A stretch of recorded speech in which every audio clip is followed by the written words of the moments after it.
today we're here in front of Salamanca Place. There's a big market going on, and we're about to go over and investigate a little bit. It's one of those hidden jewels. It's only on Saturday morning, although they do have some shops and restaurants that are open all the time, but the market is only on Saturday. So let's go over and have some fun. We're looking at some of the produce here at Salamanca Market. The radishes and the celery are just enormous. There's carrots and leeks and beets and lettuce and tomatoes and cabbage and broccoli and peppers. Colorful clothes.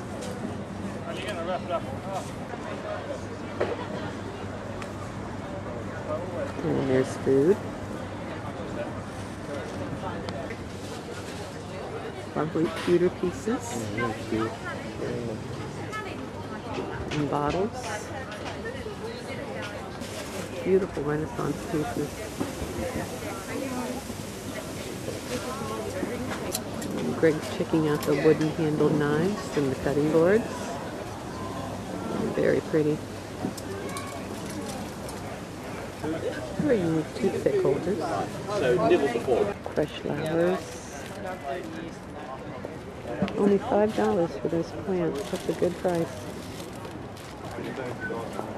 And bratwurst. Very international flavor here. Pure fruit others. And looking down the walk. Flea markets. Hats and scarves. Live plants. And Greg just can't pass up the cheese.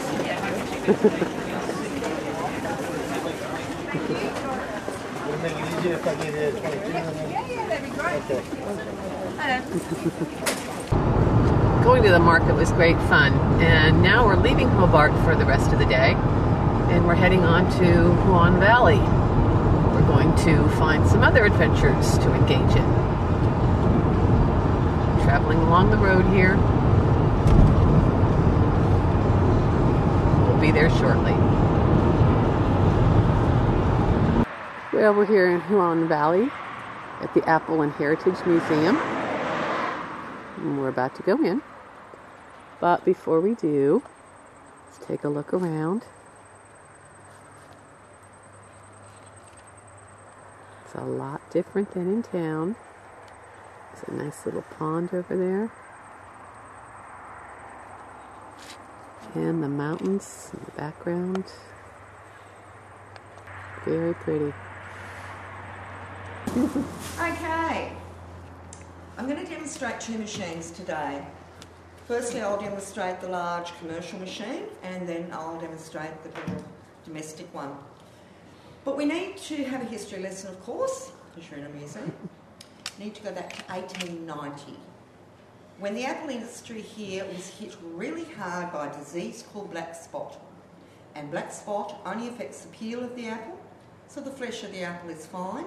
But what they were left with was huge quantities of a second-grade fruit that they had to find an alternate market for, and that was the beginning of the canning and drying industries here in the valley, way back in 1890. In 1890, the only machine there, and B, that the apple still had to be fed onto the machine manually. That was done whilst the machine was going. They would normally place the fruit on these prongs closest to me. For my own preference, I like to put this one here, purely because last year an apple split and I ended up spiking my hand.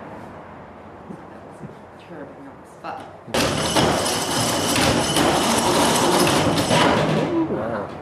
Wow. Did you get that, madam? In front. And then next to that is the cylindrical slicing machine.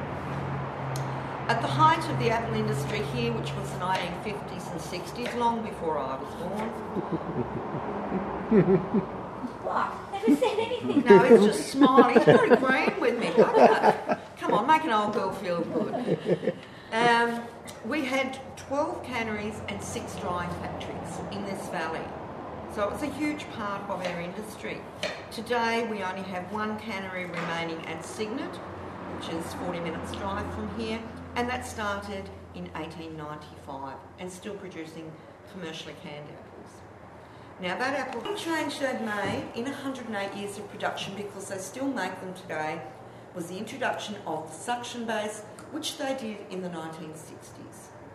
Prior to that, it was clamped or screwed on to the tabletops or benches, like the old minces, bean slices. You guys probably aren't old enough. He's going, no, I don't remember them, I'm too young. Okay, as I said, it'll do any soft skin fruit or vegetable, and they've been reintroduced into the schools under the healthy eating program, and you'll see why in a minute. Look at that. This not only peels and cores, get amazed, because you've got to think it was designed in 1901. Such a simple design. And they sell them now? And they still sell them today. So I do my roast potatoes like that, which brings them up all nice and crispy. You can also use it as a grater. Kitchen Whiz of 1901. Some of the different apples here. Black Stamen, Crofton, Forge, Eden, Beauty of Bath.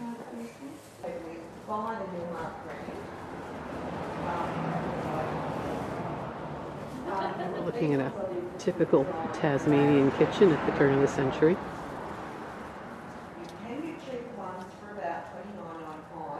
Obviously children were present.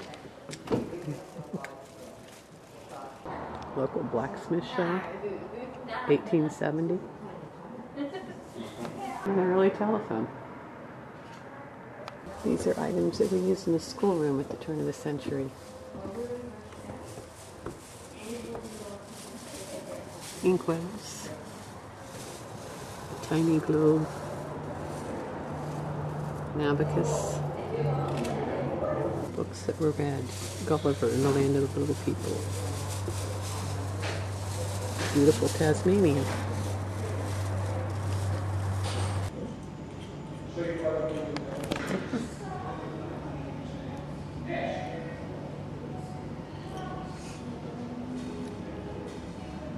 This one. I'm going to like this one? Okay.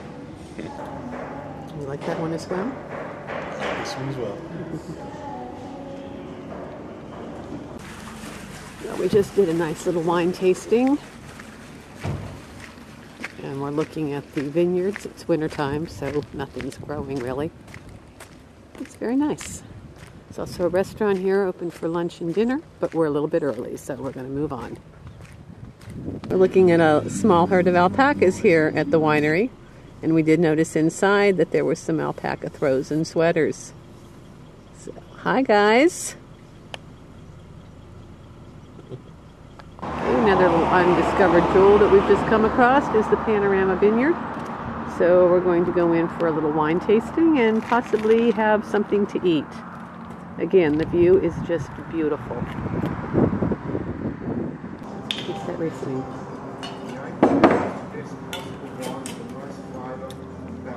It's a nice drink. Actually, surprising. It's not really sweet. Like Really? No, it isn't. It's a... Well, I don't know about that now. So what's next? Are you going to start on the reds now? Well, that's basically what's next now, the rosé. Do you want to start on the rosé, or do you want to go straight to the Pinot? You like rosé? I'm not that big a rosé I'm person, not either rosé, so let's go to the Pinot. Okay, we'll start off on the Pinot.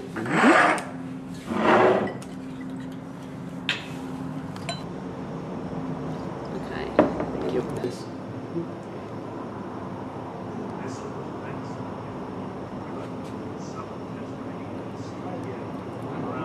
So what did you think of that one? Dry.